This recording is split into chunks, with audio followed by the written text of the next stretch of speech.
to be here and be able to present on Ambit, because this is a system we have been working since quite a while.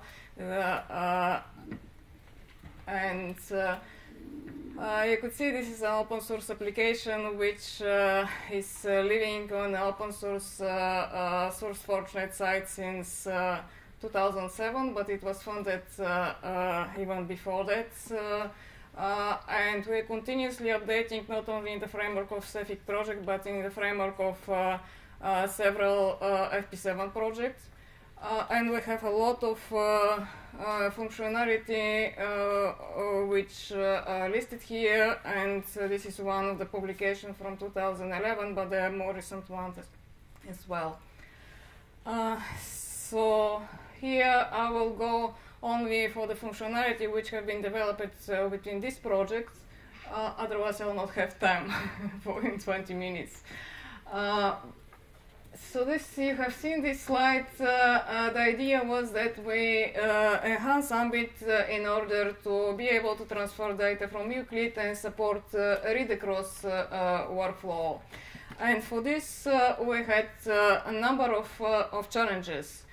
First, we need to handle chemical substances with complex composition, as was nicely described by both Volker and Joachim presentations right before this one. And if you look into the chemical databases on the wild or in the public chemical databases, you see that they rarely handle composition at all.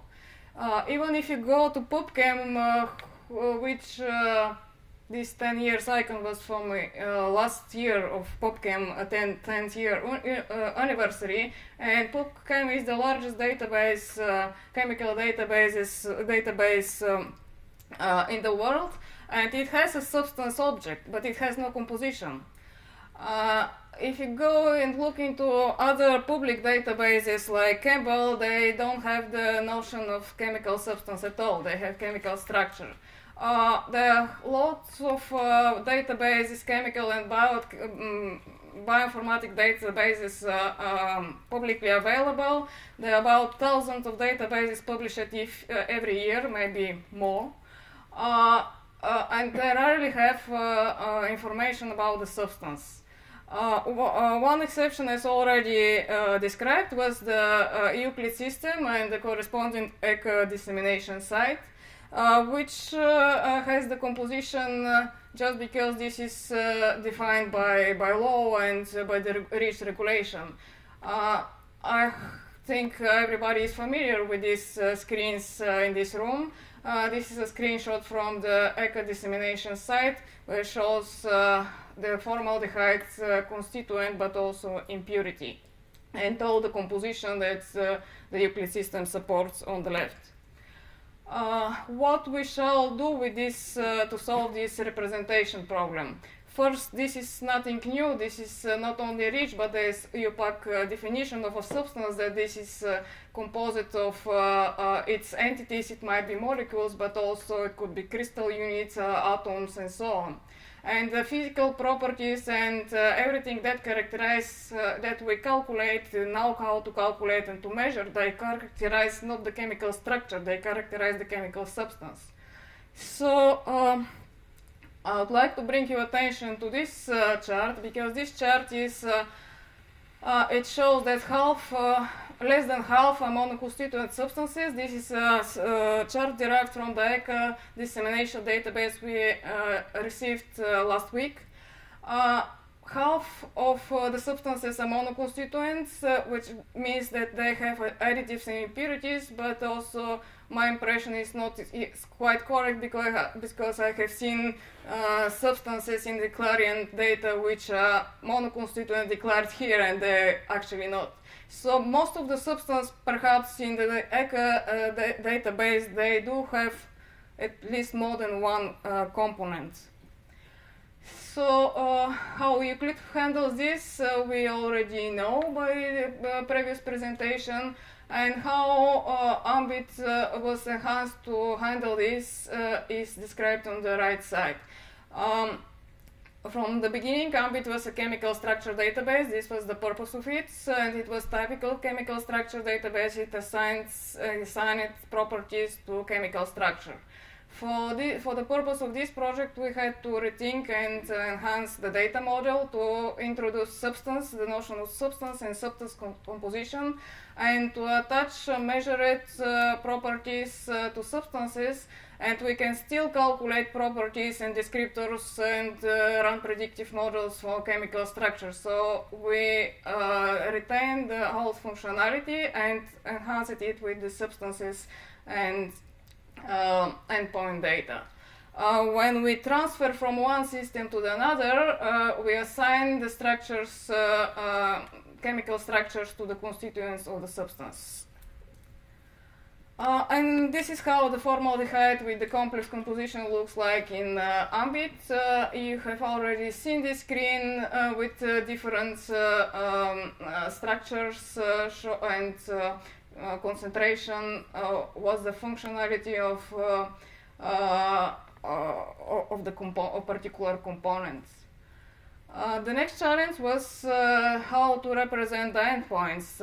Ambit was structured and designed along very simple data model, which was to support QSR building, which means that you have a spreadsheet client table-like structure for representing chemical structure and column of numbers.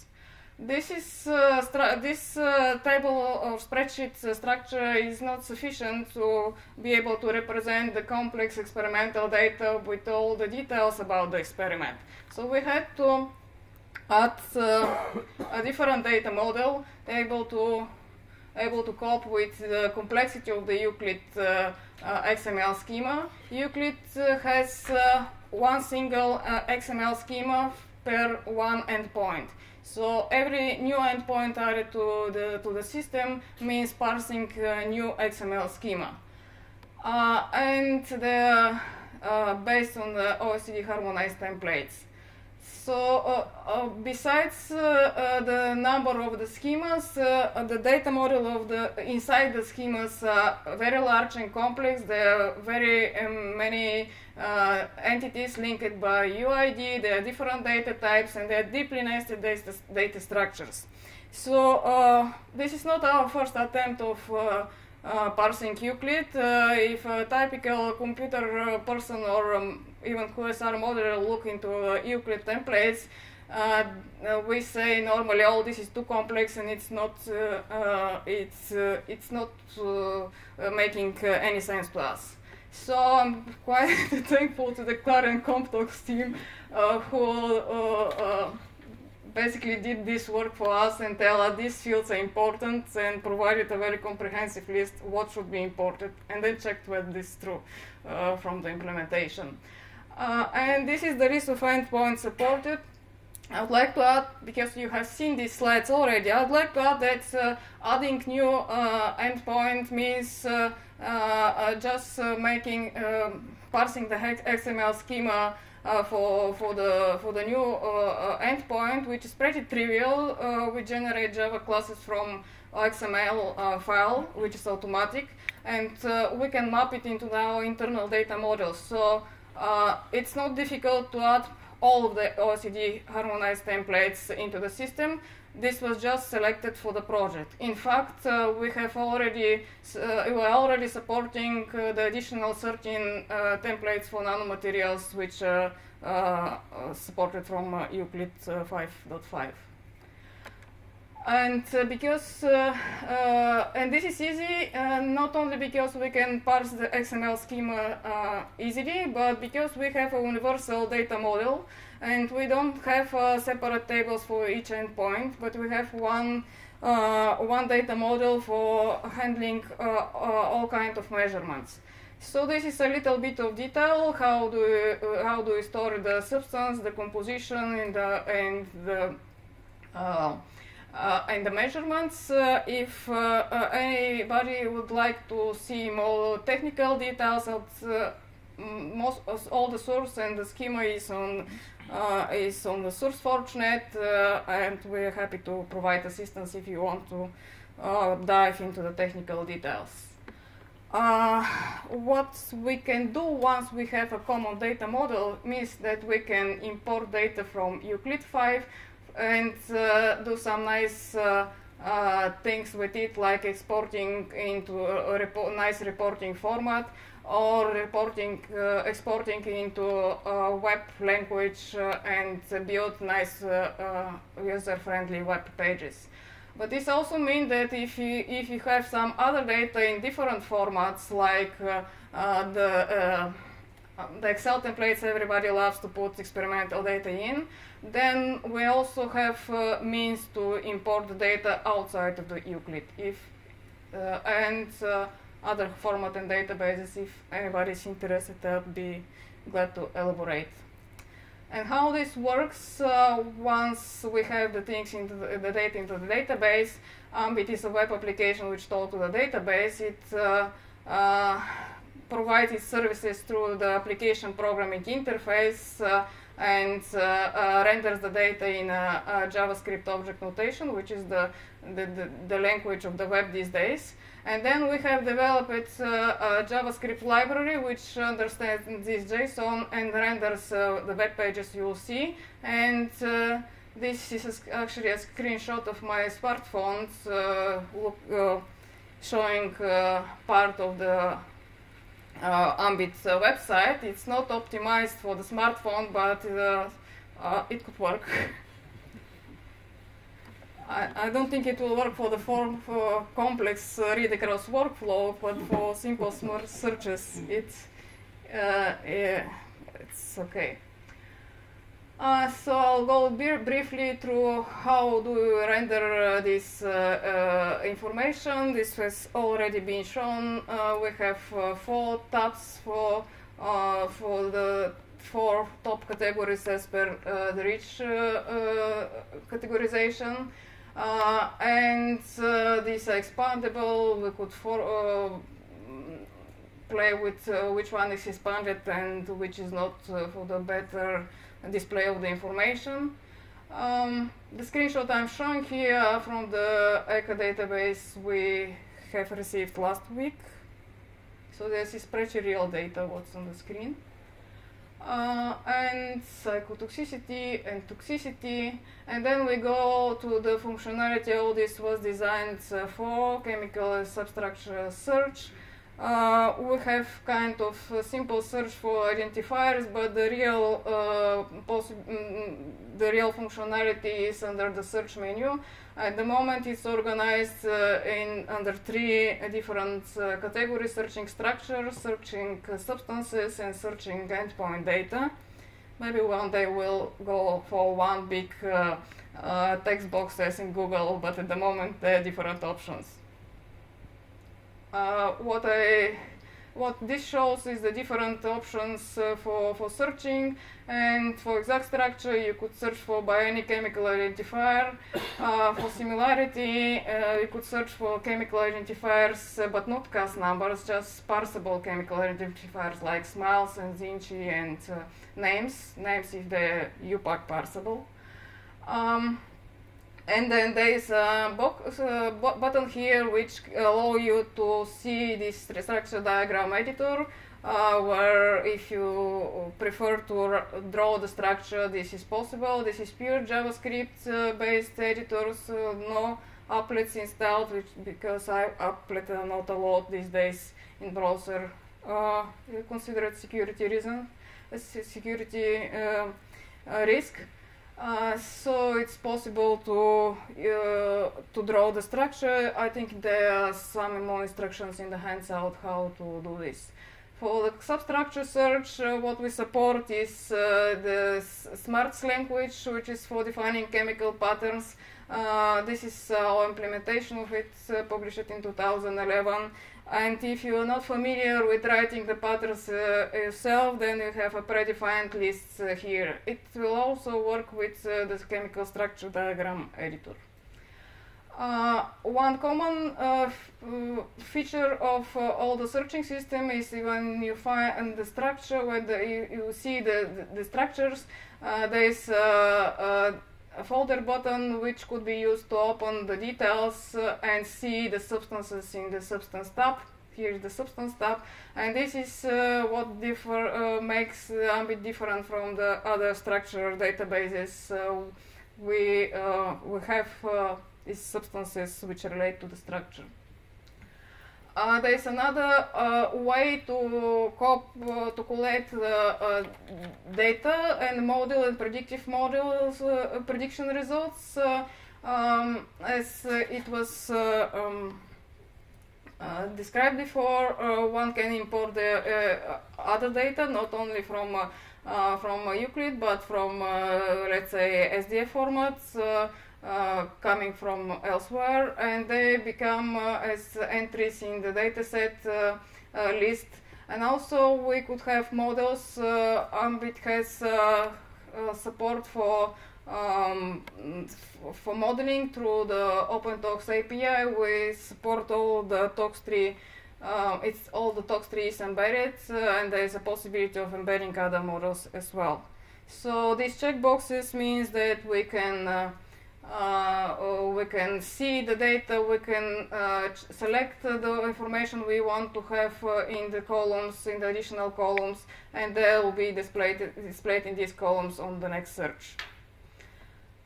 This is an additional way of searching by saying I would like to have only the data with only substances having the data for appearance, melting point, and dissociation constant. This means we check them here, and only the filtered data appear there. Further functionality, which we could specify, not everything that has biodegradation data, but the substances that have CO2 evolution endpoint measurements with certain ranges and so on. And then when we get the searches done, it could be exported into different formats. And then we come to the main purpose of all these searches, supporting the read-across workflow. This was the specification what we have received from the Clarent computational toxicology team. The design, how the read-across workflow should be structured, and what the steps are. And then we implemented them into this web interface with several tabs. First, this is metadata, like name, who has done the assessments, what's the purpose, and so on, who has access to read and write. And then we have the second tab allowing us to search, to run all the searches I have already described, but not only running the searches, we can select which, we can select whether the structure we want to use it for source, for target, for category member, and so on. So this is not only search, but we have a little bit elaborated procedure for selection of the hit. And when these tags are clicked, the selected structures automatically added to the list, and this list could be displayed on the next tab. And then for each structure, we can see which substances it's related to, and then we have a second round of selection allowing us to say these are the substances I would like to use in the assessment, and this is, let's say, impurity I don't like to use in the assessment, but maybe sometimes you want to use the impurity in the assessment. Once we have the substances selected, the system automatically finds out which endpoint data is in and displays the numbers that we have this endpoint for so many substances. Then, of course, one can select endpoint without any data. For the reason the data could be added later manually. Then the initial matrix was generated automatically. Every link here could be clicked so we can see where this data comes from. And then I would like to bring your attention that in the working matrix you could actually edit this matrix. Clicking this is a plus sign. Clicking the plus signs means that we can enter the data here. This is fully editable form. Hitting apply. Okay, hitting apply adds the data the entry into the cell, and then this save button appears, which means it's not yet saved to the system. But if you click save, then it goes into the system. Another way to get the information into the working matrix is to use the option for supporting information, which when selected means that if there are any predicted values in the system by any of the modeling methods or data imported from Derek, then they will be automatically pulled into the matrix. And then there's a small icon showing where it comes from, and it could be explored still. And we have TOX3 predictions embedded. I think Junk will be showing it this afternoon, so I'll not go too much into detail. In principle, one can embed any other prediction algorithms if we want to. And the tab I would like to bring your attention to for the read across workflow is the reporting. The reporting tab, we can create the assessment report by just clicking this link. And the assessment report appears as a web page, scrollable. These are not different pages, just scrollable. Then there are links with an access for experimental data in the matrices, which are coming as Excel files if you click the corresponding links. Okay, then I'll go for a little bit of technical details. We have Ambit as an online system installed at our server, and Ambit has been developed through the years to support many different ways of managing the users. Just for testing, you could have just a simple password. We have a very complicated federated solution if you have several Ambit instances running on different locations in the world. And what we have developed for this project is support a local user database. So when you register, details are written there, and we have also role-based authorizations, which means that if you're in a data manager group, you can upload data. If you're in the read across group, you could create assessments. If you're not, you cannot. And then there's some configuration details, how this is configured, how your Ambit instance can be configured to be run. There's a couple of screens, how this looks like, and not all the screens. There's other screens allowing to show or to select which user can do what. And then how do you use Ambit? Of course, there's the option that we can use the publicly available server. But as was already the question was asked, there's this security concerns what happens with my data if it's uploaded. So what we assume will be the normal way of use for the confidential data is to be installed on the company intranet. This is what Clarion computational toxicology team was doing for the last couple of years. We have also other use cases with Ambit installed inside the company intranet. It could be one or more instance, and because Ambit is a web application, then you don't need to install anything. So it's your sysadmin which will be installing the software. and configuring it. Another way is just to run it locally on everybody's laptop or desktop. That's nice to be able to test it and demonstrate the functionality somewhere without internet, but it's not the intended way to use on the large scale. Because then you need to care about the local database updating and so on. So the intended use, what we assume will be the most widely used case is installed on the company intranet, and for public data the public server. Happy to have to do technical support on this. There is a flyer with our details. And if you would like to have more details, please contact me or the team. Euclid changes from time to time, and we have now also, not far away, a new Euclid version. Does this have an impact on the import functionality of Ambit?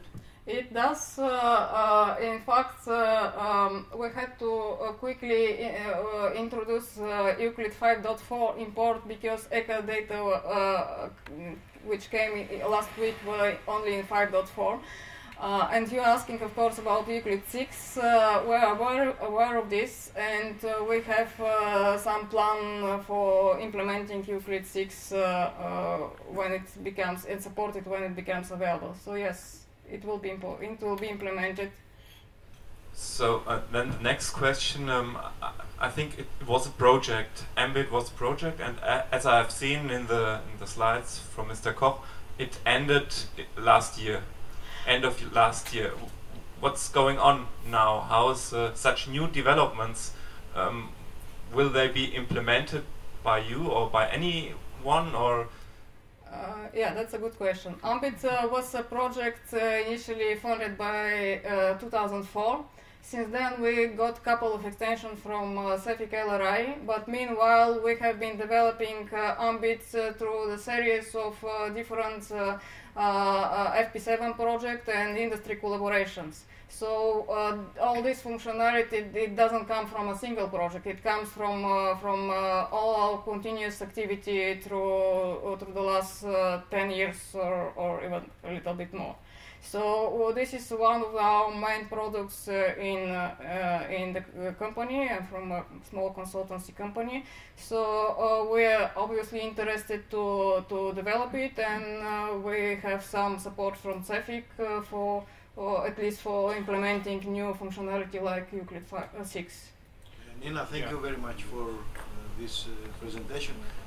A question is, do you have any comparative data between the practical applications and use of Euclid and Ambit comparative for the last years, in references, reports, publications, and so on? Yeah, well, we're for sure having tracking the use. I can only say that we had a number of industrial collaborations with several large players in the chemical industry field, including pharma, and continuing to do this. So we know how people are using, and we're helping them to establish, to put it into the context of their own workflows, because the big, you know that the companies have their own workflows and they have their own system, and the problem is usually how to integrate and how, because people are usually interested in some piece of the functionality, and we find that this is different across companies. Some are interested in the predictive tools, some are interested in integrating this database with database. Yes, we have a lot of interaction with the instances so far, and there are, on the ambitsourceforge.net file site there is a list of, there is a link to a site where we gather publications which are citing Ambit. And it's I think the comparison with Euclid 5 directly, it's not correct, because Euclid is a regulatory tool which everybody is obliged to use. With Ambit, there are different use cases. Somebody used only predictive tools, maybe even command line and not the database. So we have many different kind of uses comparing to the Euclid, which Euclid focuses a single one. One more here. Yeah, I've got a question on the substance composition.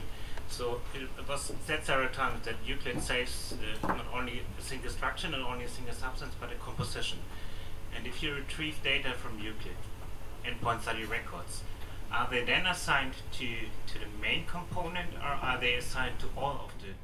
They are assigned to the substance, not to the components. Okay, so we keep exactly the same structure as in Euclid. Euclid assigns the endpoints to the substance, and for the substance you might have all this complex composition. And we do exactly the same. We assign the endpoint records to the substance. And then I already got this question a couple of times on online. How do you use this for modeling? And then it's up to the user how to extract the data and make it model friendly, because you might want to use the classical QSR style, like one structure per substance, but you might want to do something more interesting. Just a small question, how do you position the Ambit next to, for example, the QSR toolbox, which basically has a lot of functionalities in common? I would say that the main difference at the moment is that QSR toolbox doesn't support substances. So all the composition information in the toolbox is lost. If it's okay for your purposes, then fine. But if it's not, then you have no chance. Besides that, because I did my PhD in the lab, which is now developing the toolbox, so I know a bit of the technology behind, not the last 10 years, but a little bit before that. Of course, all support chemical structure database, so in a way they're the same, but you could say the same for many other predictive and database tools. What we have in Ambit, we have started with the standalone tools in 2005, but then we moved around 2008 or 2009, we moved to a completely web application. We don't support standalone, pure standalone application anymore, because we think this is the future of the application. So this is one thing. We're using completely different IT technology. We're using web architecture, but also we support application programming interface, which means that you not only can click on these nice screens and do some work, but you could programmatically interact with the system, retrieve data, run models. That makes it very easy to integrate with in your flow. Which is completely not possible for the toolbox. We had some interaction with toolbox, asking them whether they are going to do some kind of application programming interface years ago, but apparently this is not in their priorities. And I think in these days every chemical database since a few years has an application programming interface. It's not serious not to have such interface.